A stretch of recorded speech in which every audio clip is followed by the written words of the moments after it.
Bonjour, bonsoir, bienvenue sur la chaîne de l'immigration et de l'entrepreneuriat. Si c'est la première fois que tu arrives sur cette chaîne, mon nom est Stéphane Chouapi. Ici, nous parlons d'immigration, d'intégration et d'entrepreneuriat parce que nous sommes certains que ce sont des thématiques qui vous permettront non seulement d'immigrer au Canada, mais surtout de prendre votre place ici.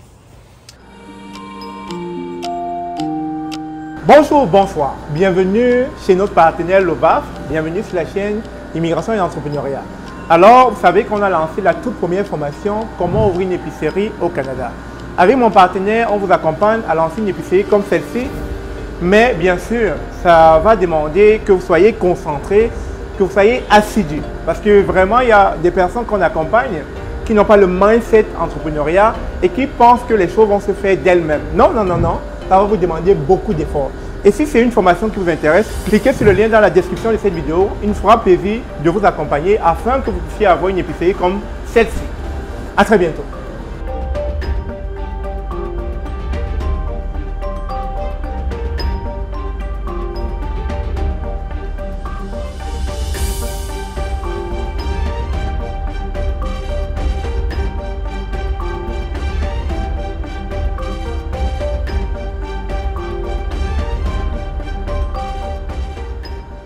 Alors aujourd'hui, nous allons droit au but. Nous allons parler de l'histoire d'un abonné qui n'a pas voulu donner son nom. Il a voulu intervenir de manière anonyme et il aimerait que vous puissiez lui donner votre opinion par rapport à son histoire. Alors il dit ceci: bonjour à tous, j'aimerais partager mon histoire ici de manière anonyme et recueillir vos avis. Tout a commencé en 2017 lorsque j'ai rencontré une femme dans mon pays d'origine. On est tombé amoureux. Malgré la distance, elle venait me voir 2 fois par an. L'amour rend aveugle, dit-on, et je n'ai pas vu venir ce qui allait suivre. En 2022, nous avons décidé de vivre ensemble. Je lui ai proposé de venir vivre avec moi, mais elle a refusé. Sa famille s'y opposait et elle avait un enfant avec son ex. Encore une fois, c'est moi qui ai dû faire le sacrifice. J'ai tout quitté, mes proches, mes amis, ma famille, pour venir m'installer au Canada. Nous avons lancé les démarches pour que je vienne avec un permis de travail fermé. Elle m'a aidé à trouver un employeur et après une année d'attente, j'ai enfin obtenu mon permis. À mon arrivée, on a vécu quelques semaines chez sa sœur, puis on a pris un appartement ensemble avec l'idée de se marier. Mais les choses ont commencé à se compliquer. Elle m'a dit qu'elle ne pouvait pas se marier tout de suite car elle n'était pas encore officiellement divorcée. Elle m'a demandé d'attendre 6 mois pour obtenir son certificat de divorce. Une fois ce délai passé, elle m'a donné une autre excuse. Elle ne pouvait pas se marier car elle recevait de l'aide sociale en tant que mère célibataire. Elle craignait que notre union ne mette fin à cette aide-là. Elle ne travaillait pas depuis des années, évoquant un handicap invisible. J'ai continué à être patient, même quand ma situation professionnelle est devenue instable, travaillant dans un domaine très fluctuant. J'ai dû cumuler plusieurs petits jobs, petits boulots, payés en espèces, juste pour subvenir à nos besoins, notamment pour payer le loyer. Retenez bien ce point. Pendant tout ce temps, nous avions des comptes bancaires séparés. Chaque fois que je recevais mon salaire, je lui transférais tout. Elle gérait toutes les dépenses, loyer, électricité, nourriture.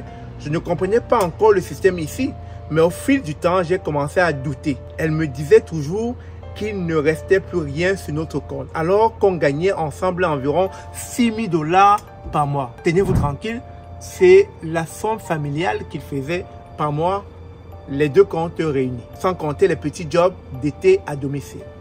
Je lui ai proposé d'ouvrir un compte conjoint pour plus de transparence, mais elle a refusé violemment. Elle m'a dit qu'elle avait fait une demande d'aide au logement auprès du gouvernement et que c'était pour cette raison qu'elle avait mis l'appartement uniquement à son nom. Je commençais à perdre confiance. Elle l'a senti, surtout que mon permis de travail arrivait à expiration.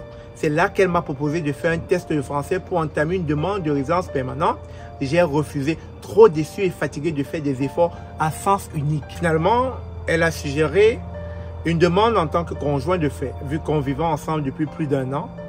La demande a été envoyée en septembre 2024. Aujourd'hui, je suis toujours dans l'attente.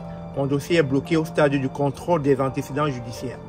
Entre-temps, j'ai reçu une lettre de l'immigration me permettant de demander un nouveau permis de travail, à condition d'avoir un passeport valide. Problème, mon passeport expire bientôt et le renouveler ici est un cauchemar. L'ambassade de mon pays au Canada a une très mauvaise réputation.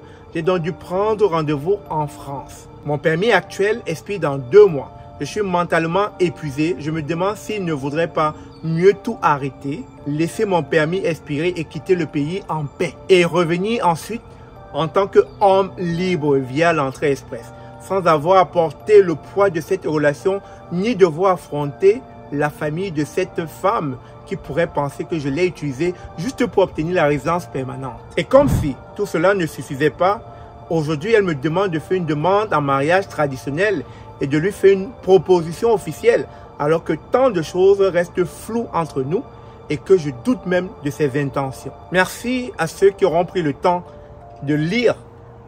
Vos avis me seraient très précieux. Alors, dites-moi, face à l'histoire de cet abonné anonyme, dites-moi dans les commentaires qu'est-ce que vous en pensez. Quel est le choix judicieux qu'il doit prendre, compte tenu que son avenir est entre les mains de quelqu'un d'autre?